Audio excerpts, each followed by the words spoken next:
Me chamo Sérgio Augusto de Almeida Torres, tenho hoje 57 anos de idade, nasci no dia 8 de março de 1966, na cidade de São Paulo, no Brasil.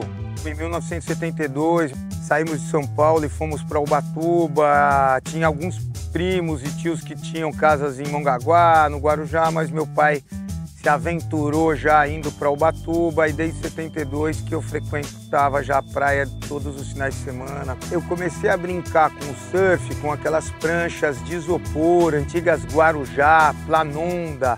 Isso ainda na Praia das Toninhas, na época de mais ou menos 76, 75, 74, logo no início. Mas era mais uma brincadeira de moleque, ainda não sabia mesmo que era surf. O surf quem me apresentou foi um primo mais velho meu, o Temes. Agradeço ele todos os dias quando eu converso com ele por ter me apresentado. E comecei mesmo o surf sério em 78, quando eu e meu irmão compramos uma prancha da Squalo, lembro direitinho, tinha um tubarão, era uma prancha vermelha. E nós fomos fazer um acampamento, eu com 12 anos, meu irmão com 13, esse meu primo mais velho já tinha quase 18. Fomos para a Praia da Baleia de ônibus, foi uma aventura e tanto.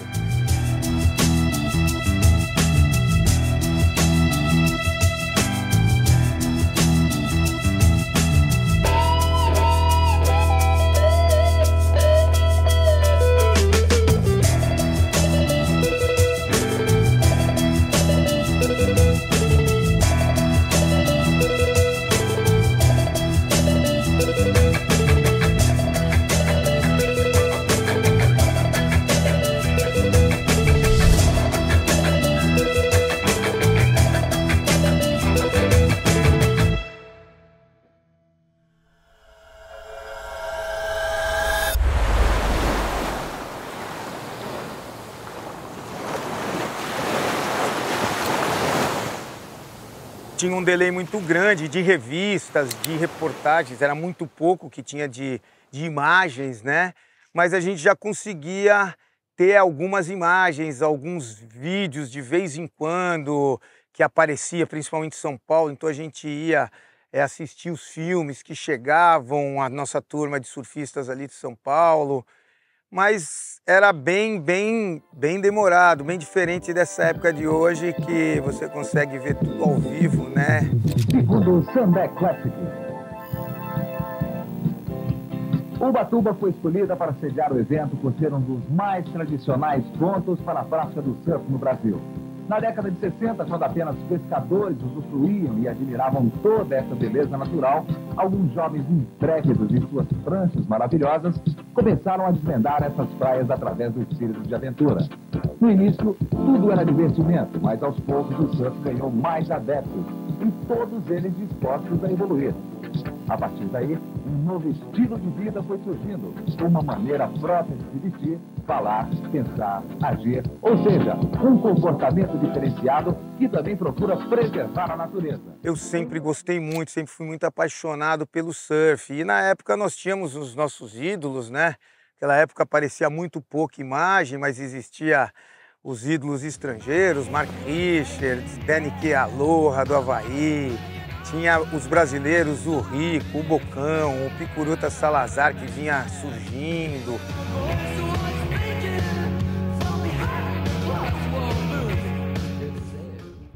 O surf sempre foi visto como pessoas que eram chamados de ratos de praia, de vagabundos, porque o surfista ele quer estar de chinelo, calção, bermuda e sem camisa na praia. Isso realmente nós éramos taxados como pessoas que eram vagabundos, maconheiros, ratos de praia, que não queriam nada com nada, e que não é a realidade, né? Mas realmente naquela época ainda ele não era tido como um esporte, era uma contracultura também, era uma coisa meio diferente e que a sociedade não aceitava muito, ia contra os dizeres, os bons sensos da sociedade. A pouca experiência dos brasileiros neste tipo de competição não foi obstáculo para surfistas como Rico, Mudinho, Otávio Pacheco, Pepe e Daniel Friedman. Conhecendo melhor que os estrangeiros as ondas do arpoador, os brasileiros conseguiram um resultado animador que abriu as portas para uma maior afirmação do surf brasileiro no cenário internacional. Eu, com 15 anos, eu era de São Paulo, pedi para o meu pai deixar eu ir morar na nossa casa de Ubatuba, e ele, com razão, não deixou, porque naquela época não existia um vislumbramento como profissão do surf. Já tinha os guerreiros, né, que foram continuando, que foram se profissionalizando, mas ainda não era um esporte como outros que as famílias achavam que os filhos poderiam ser esportistas, entendeu? Poderia ser um surfista. É bem diferente de hoje, que eu gostaria que meu filho virasse um surfista profissional, como o filho do Ricardinho Toledo, hoje é o campeão do mundo, entendeu? Felipe Toledo, your champion of the Rip Curl WSL Finals and your 2022 World Champ. Absolutely incredible. Congratulations to Felipe. O Ricardo Toledo, por exemplo, mesmo naquela época, o João Maria, que era o pai dele, acreditava muito já nisso e incentivou o filho desde muito pequeno. Ele deu a orientação que ele tinha, que na época ainda não existia, um monte de técnicas e tudo, mas ele deu um incentivo e uma preocupação para o Ricardo Toledo, que o rapaz virou bicampeão brasileiro numa época onde o circuito eram 10 etapas, era um circuito muito difícil, foi onde iniciou o profissionalismo nos anos 80, ali, finais dos anos 80, começo dos anos 90. E todo esse apoio que o pai deu para ele surtiu no que ele foi. E hoje o filho dele é o campeão do mundo, entendeu? Então isso veio de um trabalho do avô para o pai e para o filho, entendeu? Um trabalho ali de dedicação e de acreditar no esporte. His son is a world champion. I don't believe that. For Felipe and the Toledo family, their dream has become reality. After 9 years on the championship tour, Felipe Toledo can call himself a world champion. Meu pai era dentista, tá? E ele sempre teve uma vida muito boa na época. Então eu acabei seguindo a carreira odontológica, entrei na faculdade em Taubaté em 1985. Era muito perto de Ubatuba, então ali não parei de surfar nunca. Mas fiz a carreira de odontologia, me formei em 88. Segui essa carreira e vim para Angola por conta da carreira.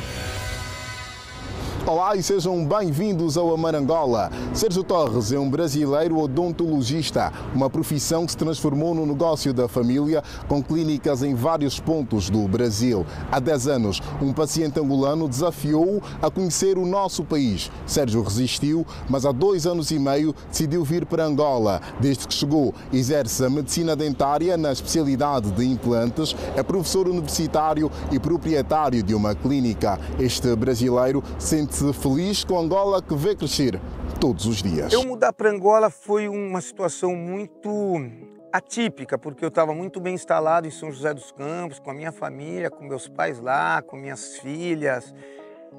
E eu acabei tendo um paciente que era angolano e ele vivia me falando para eu ir para Angola, que não tinha dentista em Angola e que eu poderia ganhar bastante dinheiro.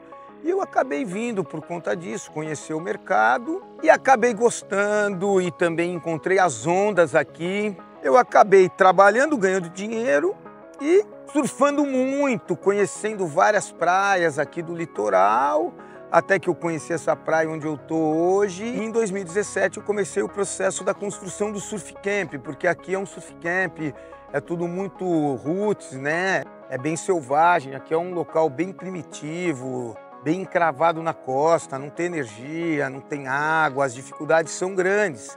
Quando eu terminei essa primeira fase, eu também comecei esse lado social que eu tenho aqui, que eu fiz uma ação social, trouxe dentistas da minha clínica, mais amigos, e nós fizemos alguns atendimentos odontológicos, fizemos doações de alimento, de vestuário e brincadeiras com a criançada e uma aula de surf tinha umas 30 ou 40 crianças.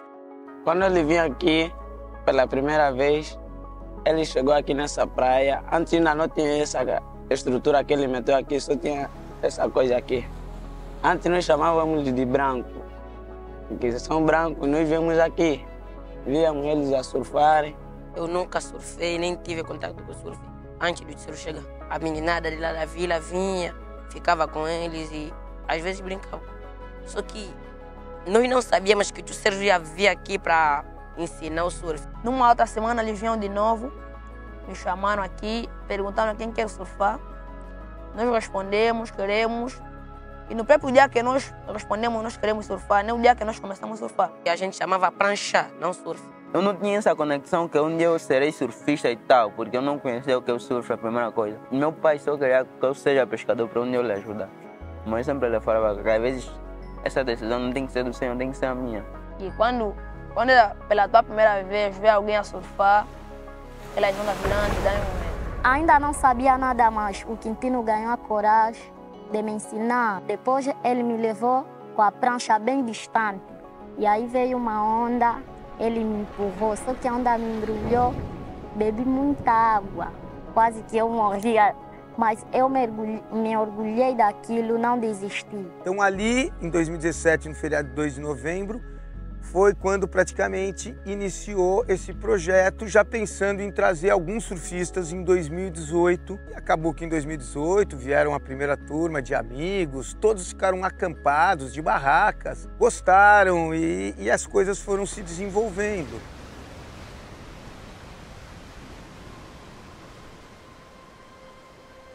Mas no início era mal visto até pelos moradores da vila e o governo também. Há pessoas que sentem inveja. Eles queriam que nós poderíamos ser conforme eles são, pescar, se meter na vida de droga. E quando eles nos veem a surfar, em vez deles apoiar, eles tratam mal. Falam, você não merece isso, você merece ser conforme nós somos. Por ser não ter metido aqui, eles sentem inveja. Por isso que quando estamos no lado deles, falar do surf, eles não acreditavam no surf, até que os crianças deles foram em 2019 fazer uma competição, os 7 que eu tinha naquele projeto, e viemos campeões de lá com o todo, entendeu? Então a população já começou a acreditar mais e hoje qualquer pai lá, quando eu passo, quer que o filho dele venha fazer parte do projeto.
comecei a valorizar muito o surf. Deixei tudo para trás, porque tinha um jeito de começar a beber bebidas alcoólicas por causa desses meus amigos que eram amantes de eu entrar no surf.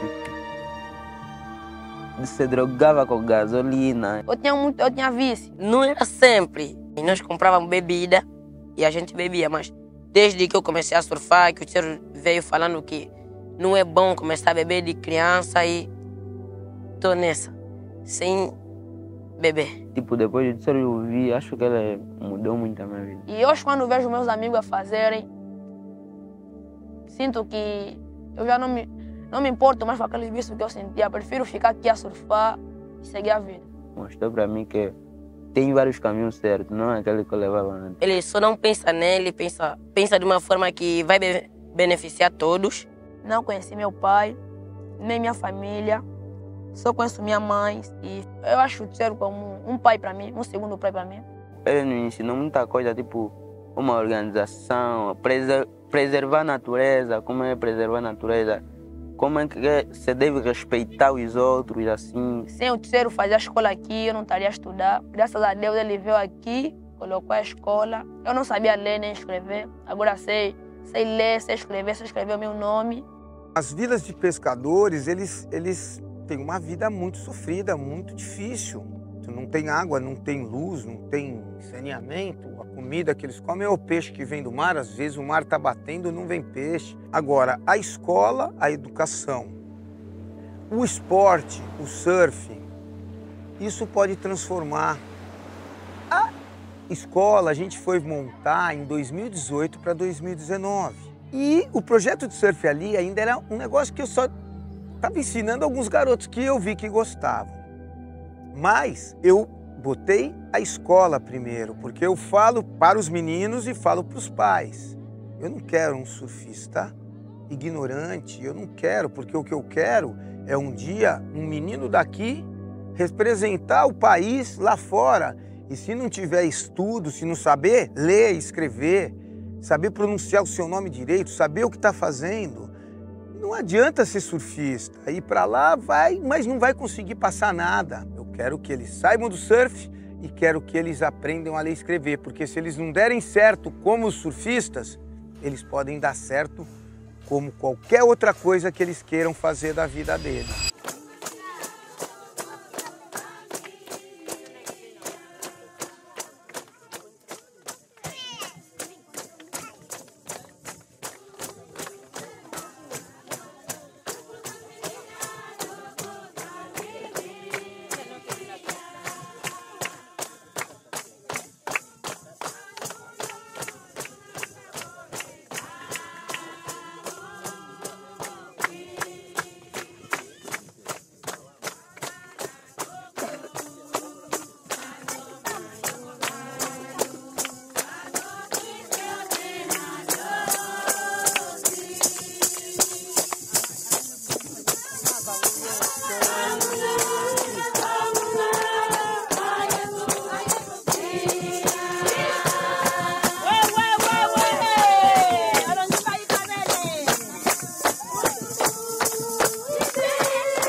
Quando a gente sai aqui do Catanas,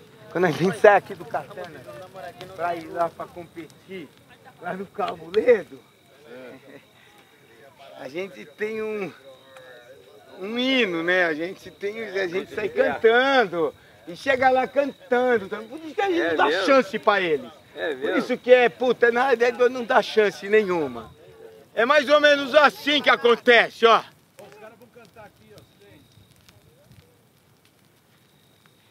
Embarca, miúdo, embarca, pega a prancha e não dá bobeira.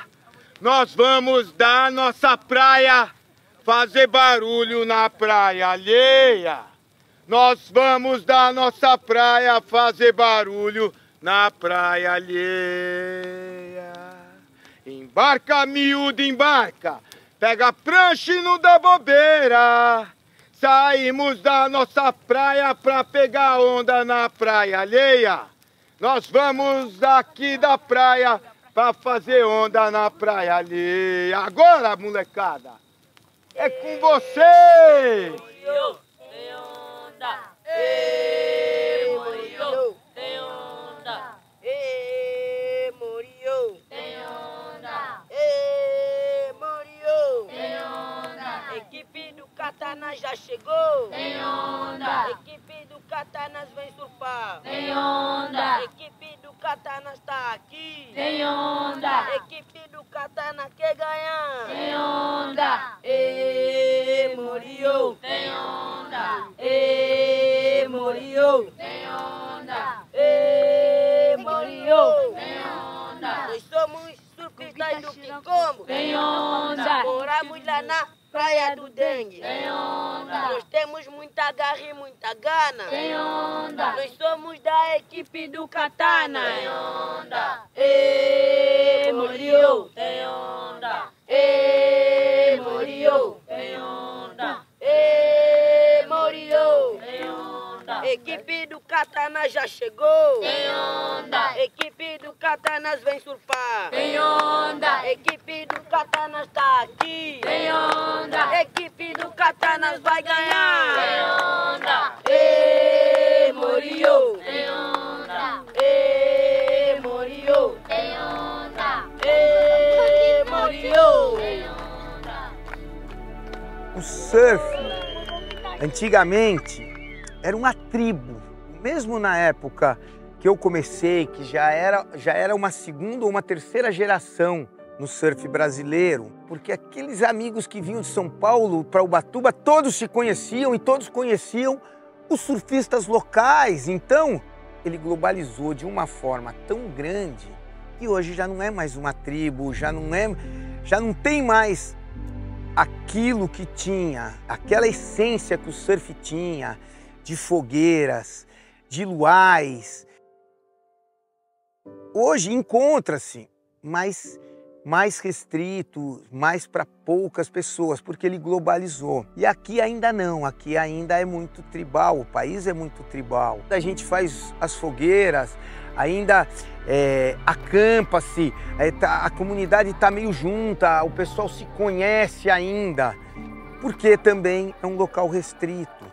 Então, o que eu sinto, e acredito que aqui, com o passar de 20 ou 30 anos, também já vai perder essa essência que tinha lá na contracultura do festival lá de Saquarema ou dos festivais de Itamambuca, onde era uma tribo que estava ali se reunindo. Hoje tem os campeonatos surf, mas vem gente de todos os lugares para assistir um campeonato surf, porque o surf hoje está na mídia. Rio Pro goes to Felipe Toledo. He's been practicing at this peak since day one, like he had some unknown. Quando a gente era moleque, a gente gostava de fazer a foto com a nossa prancha, mas mais ninguém gostava. Só que conforme as pessoas foram vendo a forma de vida que o surfista tinha, a energia, a qualidade de vida, o astral que o surfista tinha, as pessoas começaram a querer ser igual, a fazer igual. E a cada dia mais, as pessoas querem ser surfista. É uma coisa que é uma moeda de troca. Você postou uma prancha novinha, você ter o óculos da moda, o bonezinho da Ripicuro ou da Mormai. É uma coisa que hoje é um objetivo, é um bem de consumo que a pessoa quer ter, que antigamente não. Mas hoje o surf é uma coisa que os pais querem para os filhos querem fazer, aparece na televisão, é totalmente diferente. Então o surf foi por esse caminho, acho que um caminho bacana, e não tem mais volta. E só para frente, sempre para frente. É um esporte, é uma coisa que todo mundo quer ser surfista hoje, graças a Deus.